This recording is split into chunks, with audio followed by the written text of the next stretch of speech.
हे 2015-16चं प्रकरण आहे. 2015 पासून गोरे मला एका कार्यक्रमामध्ये आमची ओळख झाली होती. त्यामध्ये तेव्हा मी कला कौशल्याचं काम करत होते. सार्वजनिक ठिकाणी ओळख झालेली होती आणि त्या संदर्भातून योजना त्यांच्या तालुक्यात राबवावी अशी एक ठराविक लोकांची इच्छा होती, म्हणून मी ते गाठ घेतलेली होती त्यांची.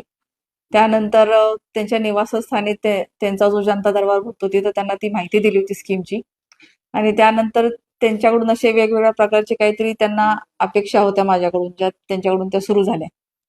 अशा प्रकारचा हा थोडक्यात हे आहे. आणि इतकं ते टॉर्चर होतं एक 7-8 महिन्याचं.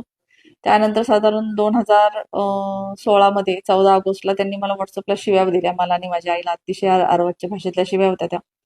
आणि त्यानंतर माझी अपेक्षा तेव्हाही एवढीच होती की तुम्ही चुकलाय आणि तुम्ही माफी मागा. 2 वाक्यात माफी मागा, मी चुकलो, परत असं करणार नाही. त्यांच्याकडून असं काही झालं नाही. उलट मला धमक्यांचे फोन सुरू झाले. आणि त्यामध्ये मी साधारण 2016 27 नोव्हेंबर 2016 मध्ये मी त्यांच्यावरती FIR दाखल केली.